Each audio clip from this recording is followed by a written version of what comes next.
Suci, suci, suci, jiwaku menyembahmu, hatiku mengagungkanmu.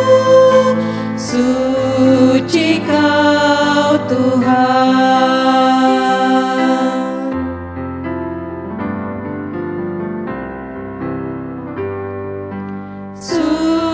Suci, suci, suci, jiwaku menyembahmu, hatiku mengagungkanmu.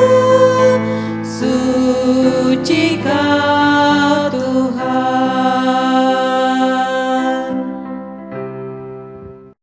Selamat malam Bapak Ibu Saudara. Di dalam ibadah Kamis pada hari ini kita akan belajar dari seorang tokoh Alkitab yang bernama Yosua. Dia adalah tokoh yang menggantikan dari Musa, seorang tokoh yang begitu luar biasa. Kita akan membaca bagian Alkitab dari Yosua pasal yang ke-24. Kita akan membacanya dari ayat 1 sampai dengan ayat yang ke-28. Bapak, Ibu, Saudara-saudara jemaat yang dikasihi oleh Tuhan, ayat yang ke-22 adalah ayat yang terdapat di dalam puji dan janji hari ini. Sebelum kita membaca, mari kita berdoa. Bapa di sorga, kami mengucap syukur karena kasih dan anugerah-Mu yang Engkau karuniakan kepada kami, pertolongan dan penyertaan-Mu dalam kehidupan kami hari ini bersama dengan seluruh keluarga kami. Engkau yang memberikan berkat makanan dan apa yang kami perlukan. Ketika kami berhenti dari segala pekerjaan kami petang hari ini, kami hendak duduk bersama-sama untuk datang di hadapan-Mu, untuk mendengar kebenaran firman-Mu. Supaya kami boleh dikuatkan kembali, dihiburkan kembali oleh kebenaran firman. Oleh karena itu Bapa, kami hendak belajar dari seorang tokoh, yaitu Yosua. Bukalah hati dan pikiran kami. Roh Kudus-Mu kiranya akan menolong kami, sehingga kami boleh mengerti akan kebenaran firman. Di dalam nama Tuhan Yesus Kristus kami berdoa. Amin. Mari kita membuka Alkitab kita, saudara-saudara, jemaat yang mengikuti pada malam hari ini dari rumah masing-masing. Yosua pasal yang ke-24 ayat 1 sampai dengan ayat yang ke-28. Sekali lagi, ayat yang ke-22, ayat yang ada di dalam puji dan janji hari ini. Saya akan membaca perlahan saja bagi saudara. Begini firman Tuhan. LAI memberi judul Pembaruan Perjanjian di Sikhem. Kemudian Yosua mengumpulkan semua suku orang Israel di Sikhem. Dipanggilnya para tua-tua orang Israel, para kepalanya,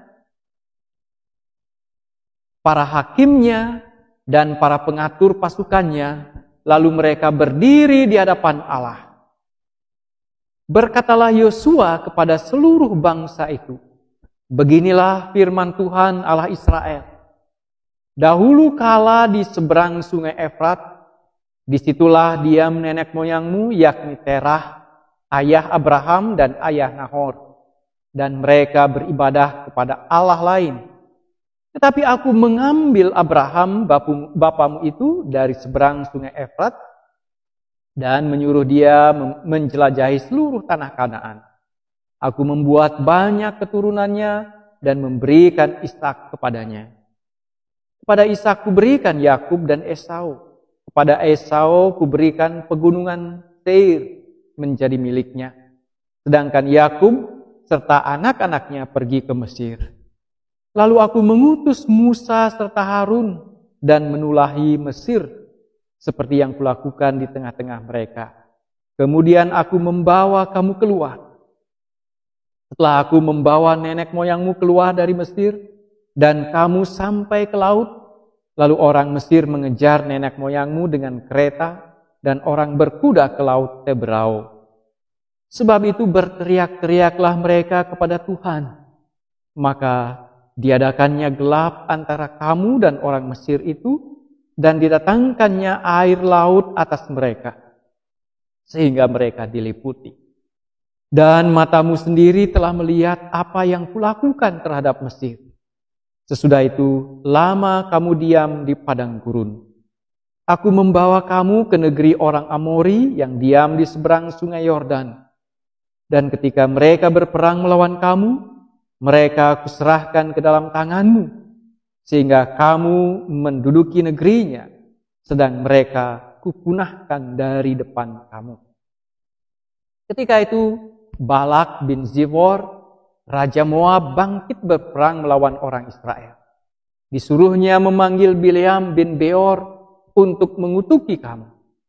Tetapi aku tidak mau mendengarkan Bileam, sehingga ia pun memberkati kamu. Demikianlah aku melepaskan kamu dari tangannya. Setelah kamu menyeberangi sungai Yordan dan sampai ke Yeriko, berperanglah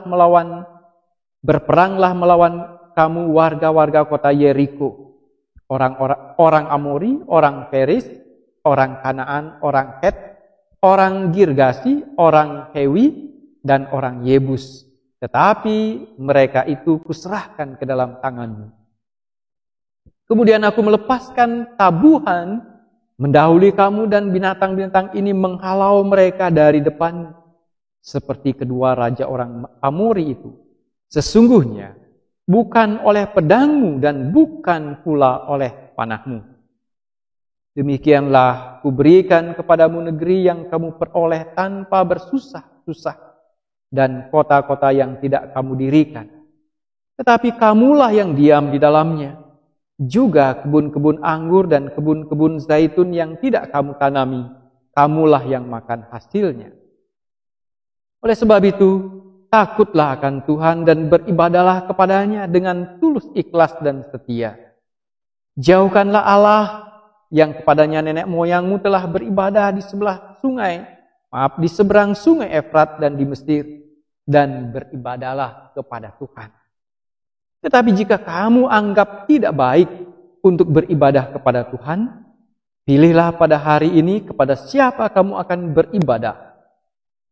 Ilah yang kepadanya nenek moyangmu beribadah di seberang sungai Efrat, atau ilah orang Amori yang negerinya kamu diami ini. Tetapi aku dan seisi rumahku, kami akan beribadah kepada Tuhan. Lalu bangsa itu menjawab, jauhlah daripada kami meninggalkan Tuhan, beribadah kepada ilah lain.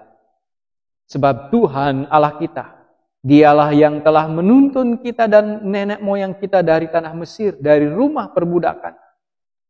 Dan yang telah melakukan tanda-tanda mujizat yang besar ini di depan mata kita sendiri. Dan yang telah melindungi kita sepanjang jalan yang kita tempuh dan di antara semua bangsa yang kita lalui.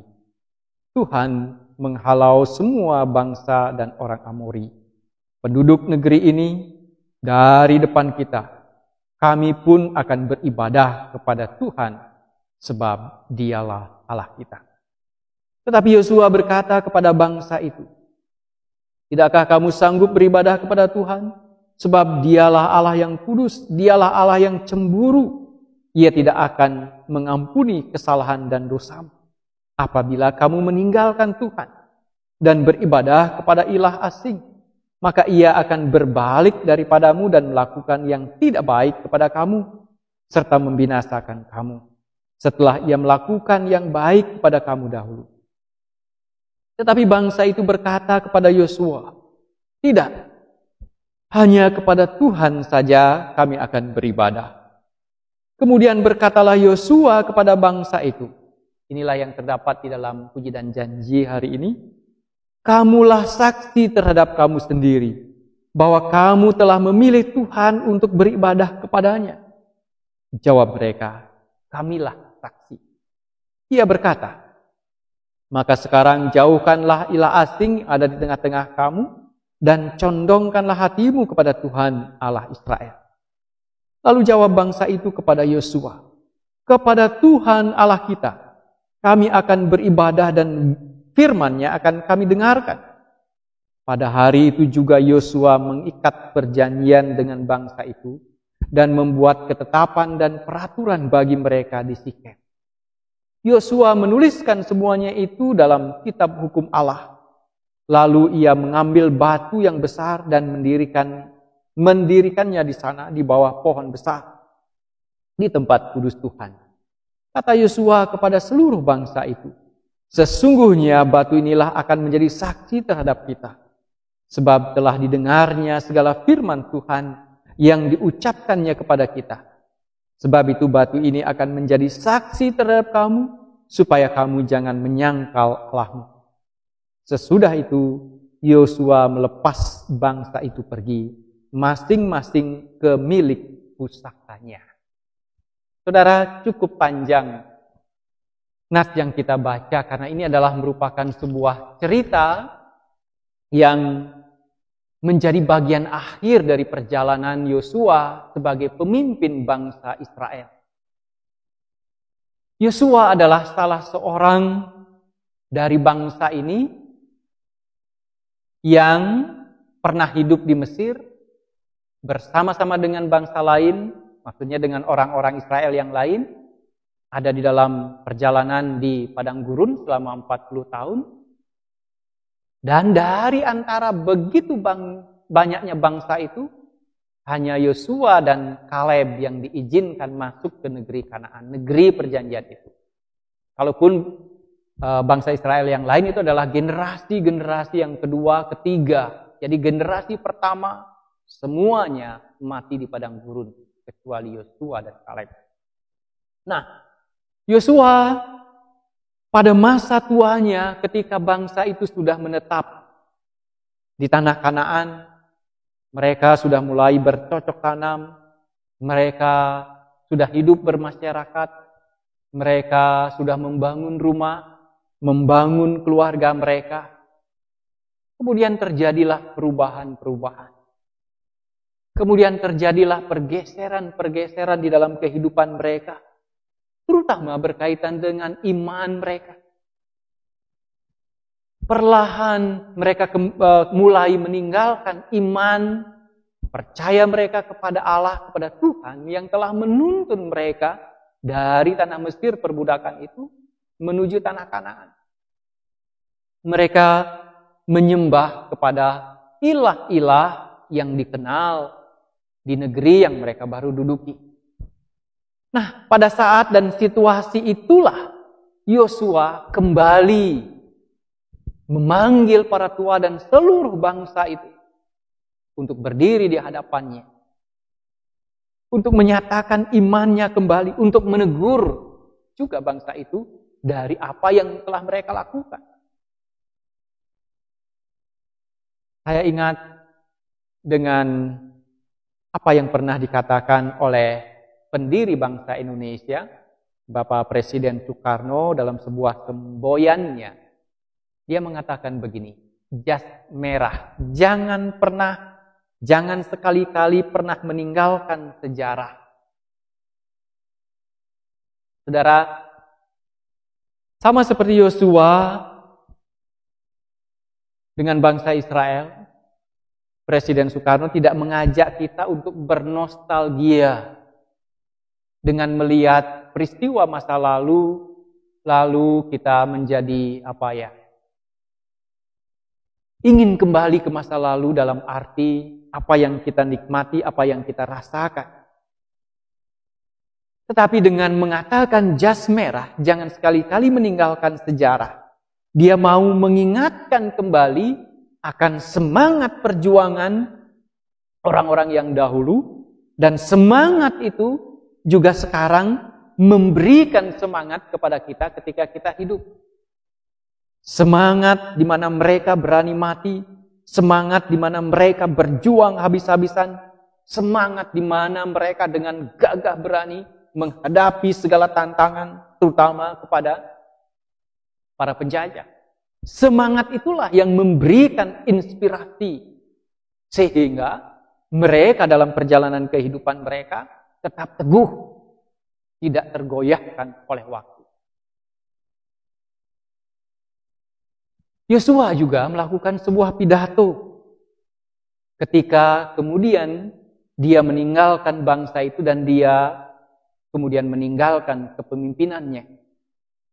Jadi ketika dia menyampaikan pidato itu, dia mengingatkan kembali bagaimana Allah telah memanggil umat Israel dari sejak awal ketika Abraham masih tinggal dengan nenek moyangnya di Ur, jauh dari tanah Kanaan. Lalu Yosua juga mengingatkan bagaimana bangsa itu dipimpin, dibawa keluar dari perbudakan dengan tangan yang kuat. Bagaimana bangsa itu diberi keturunan, bagaimana bangsa itu melihat akan kedahsyatan Allah yang luar biasa. Mereka melihat keajaiban-keajaiban di padang gurun ketika Tuhan mendidik mereka. Bagaimana mereka menikmati mana ketika mereka tidak menanam, tetapi mereka tidak pernah kelaparan. Nah, ketika sekarang mereka tinggal di negeri yang Tuhan janjikan, negeri yang berlimpah dengan susu dan madu, mereka sudah hidup tenang. Tetapi sayangnya, perlahan mereka meninggalkan iman mereka kepada Tuhan. Mereka tidak mengingat lagi keajaiban-keajaiban yang dilakukan oleh Tuhan, kedahsyatan-kedahsyatan yang dilakukan oleh Tuhan, mujizat-mujizat yang dilakukan oleh Tuhan terhadap nenek moyang mereka. Bagaimana mereka sekalipun secara manusia lemah, bukan seorang tentara yang terlatih, tetapi dapat mengalahkan para musuhnya yang terlatih dan jumlah yang lebih banyak. Bagaimana mereka hanya menonton ketika musuh-musuh mereka lari terbirit-birit, kalah. Oleh karena Tuhan mengirim tabuhan kepada mereka. Mereka tidak memakai pedang mereka tidak memakai tenaga mereka. Tuhanlah yang telah berperang kepada mereka. Nah, ketika mereka menetap di negeri yang baru, di negeri yang dijanjikan oleh Tuhan, mereka tidak mengingat semuanya itu lagi. Mereka kembali, mereka perlahan melupakan akan apa yang Tuhan pernah lakukan kepada nenek moyang mereka. Bisa jadi orang tua mereka tidak tekun mengajarkan akan kebaikan Tuhan. Bisa jadi orang tua tidak mewariskan iman itu kepada anak-anak mereka. Sehingga mereka melupakan akan kasih penyertaan Tuhan di dalam kehidupan mereka. Nah, pada saat itulah Yosua memanggil bangsa itu dan kemudian diperhadapkan di hadapan Tuhan. Hari ini, kalau saya boleh singkatkan, hari ini pilihlah bagimu siapa yang hendak engkau sembah, siapa yang hendak engkau imani. Allah yang telah membawa kita keluar, yang telah kita lihat kedahsyatannya, yang telah menyertai kita. Tuhan yang menciptakan langit bumi, atau ilah yang engkau kenal, yang engkau lihat di tengah-tengah bangsa-bangsa yang mereka sudah kalahkan. Dan di situ sebelum orang-orang Israel itu menjawab, Yosua sudah mengatakan lebih dulu, tetapi aku dan seluruh keluargaku menyembah kepada Allah, Tuhan. Allah yang telah membawa keluar dari tanah Mesir. Allah yang sangat dikenal oleh Yosua. Allah yang dia lihat bagaimana dengan dahsyat telah menunjukkan kasihnya, menunjukkan kekuatannya ketika di Mesir dan juga ketika di padang gurun. Bahkan ketika dalam semua peperangan yang dilakukan oleh Yosua. Luar biasa, saudara. Iman yang teguh di tengah-tengah perubahan zaman. Memang, saudara-saudara, perjalanan waktu, situasi, keadaan seringkali mengubah keberimanan seseorang. seringkali membuat orang lupa akan apa yang Tuhan pernah lakukan di dalam kehidupannya. Seringkali melupakan akan pertolongan Tuhan. Terlebih-lebih dalam situasi sulit. Sepertinya Tuhan sudah meninggalkan kehidupan mereka. Apalagi kalau itu adalah generasi kedua, generasi ketiga, yang notabene, kalau boleh kita katakan, tidak merasakan secara langsung peristiwa-peristiwa dahsyat yang dulu. Apalagi kalau orang-orang tua tidak mengajarkan iman itu kepada anak-anak.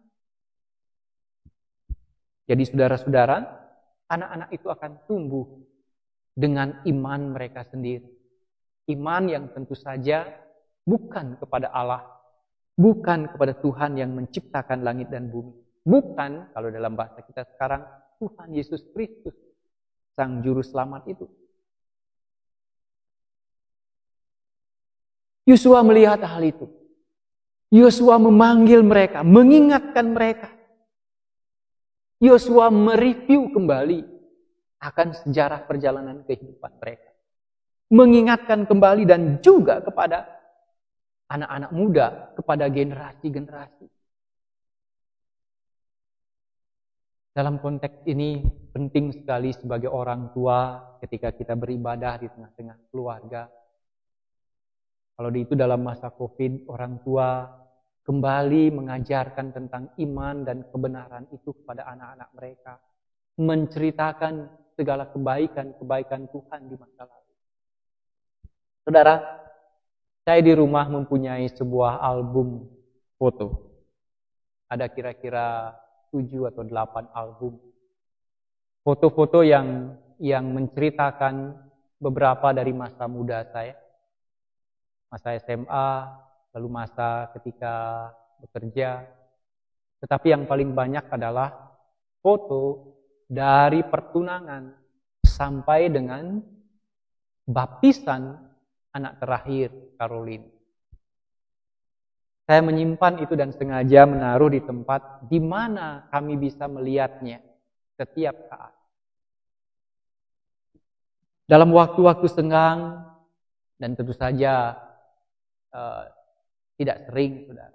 Tetapi dalam waktu-waktu senggang, ketika membersihkan itu kembali, saya membuka-buka, dan seringkali anak-anak juga ikut melihat-lihat. Dan mereka akan tanya, ini foto apa? Ini foto apa? Ini siapa? Ini siapa? Ini rumahnya siapa? Ini kok begini? Wah, ini kok pakaiannya begini? Sederhana, beda dengan zaman sekarang. Wah, rumahnya kok seperti ini, beda dengan sekarang. Ini di mana? Kok kelihatannya menarik dan seterusnya. Mereka akan melihat semua kenangan itu kembali, bukan untuk kembali ke masa lalu, tetapi melihat apa yang terjadi di masa lalu, kenangan-kenangan baik, lalu disitulah kami akan menceritakan baik masa-masa sulit yang diperlihatkan oleh foto itu, masa-masa di mana mengalami kekurangan, di mana Tuhan memelihara, masa-masa sukacita, di mana Tuhan memberkati, dan masa-masa apapun yang terekam di dalam foto itu diceritakan kembali.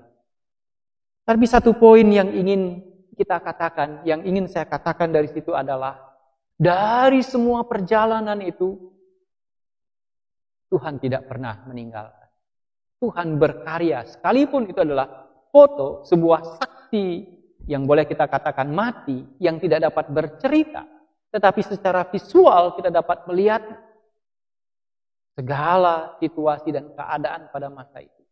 Kita sebagai orang tua dapat menceritakan semuanya itu. Dan di akhir sekali lagi tentu mengatakan, kalau bukan Tuhan, tidak akan ada sebagaimana kita ada sekarang. Saudara, ketika kita melihat, mengenang kembali akan semuanya itu, kita juga dapat berkata kepada anak-anak kita, Bapak, Ibu, dan kalian semua, kita harus menyembah Tuhan. Karena dialah yang telah membawa kita, menuntun kita dalam perjalanan kehidupan kita, dalam sejarah perjalanan hidup kita. Hari ini kita membaca lagi secara singkat, review singkat yang diberikan oleh Yosua tentang Israel. Kita juga dapat mereview kehidupan kita bersama-sama dengan anak-anak kita, bersama-sama dengan barangkali juga cucu-cucu kita, mengatakan segala kebaikan, tetapi sesungguhnya pada saat yang sama kita mentransfer, kita mewariskan kepada anak-anak kita tentang iman kita, tentang percaya kita, tentang kasih Allah yang luar biasa, tentang Allah yang begitu dahsyat di dalam perjalanan kehidupan kita. Mari kita ajarkan anak-anak kita. Mari kita bawa anak-anak kita untuk mengenal Tuhan Allah kita. Tuhan yang telah menyertai kita di dalam Tuhan Yesus Kristus Juru Selamat. Terpujilah nama Tuhan. Selamat malam, Tuhan yang berkati. Amin. Saya akan berdoa bagi keluarga, tetapi juga tentu kita berdoa bagi keluarga-keluarga yang lain. Kita berdoa bagi negeri kita di mana kita tinggal.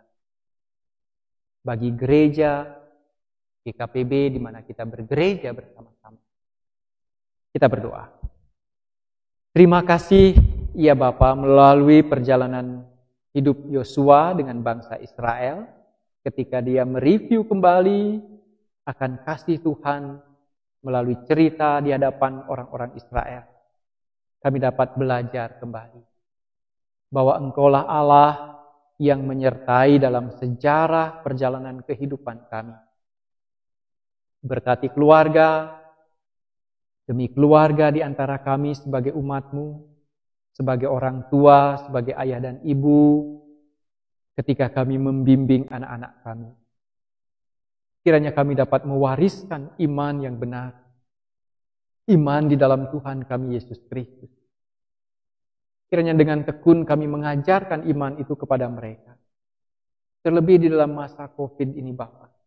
Ketika perubahan-perubahan situasi dan keadaan begitu cepatnya berubah. Bapa kiranya akan memberikan keteguhan kepada kami. Kami tetap berpegang di dalam iman dan percaya kami. Jikalau ada yang lemah, jikalau ada yang kekurangan, jikalau ada yang khawatir akan situasi ini, kiranya kami dapat diyakinkan sebagaimana Allah telah menuntun kami dalam sejarah perjalanan kehidupan kami, demikian juga Engkau akan menuntun kami hari ini dan juga di esok.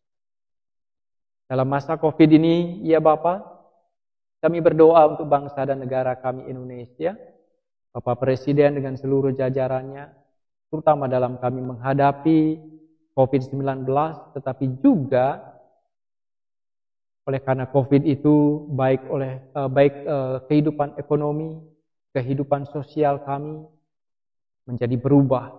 Tapi yakinkanlah kami, di dalam semuanya itu ya Bapa, Engkau memberkati bangsa kami. Engkau akan membawa bangsa kami keluar dari situasi ini di dalam suasana sukacita daripadamu saja. Berkati gereja kami, di mana kami bergereja GKPB, dalam perjalanan masa waktu, di dalam pelayanan-pelayanan yang kami akan hadapi. Para hamba-hambamu dimanapun, ya Tuhan, Engkau berikan tempat untuk pelayanan. Para penginjil yang membawa berita sukacita sekalipun dalam masa sulit, Bapa kiranya juga akan memberkati mereka. Engkau mendengar setiap seruan kami, pribadi lepas pribadi, keluarga demi keluarga di antara kami ya Bapa. Janganlah Engkau palingkan wajah-Mu terhadap seruan. Karena kami menaruh seluruh kehidupan kami hanya ke dalam tangan kasih. Terpujilah nama-Mu, di dalam nama Tuhan Yesus kami berdoa dan mengucap syukur. Amin. Tuhan Yesus memberkati saudara.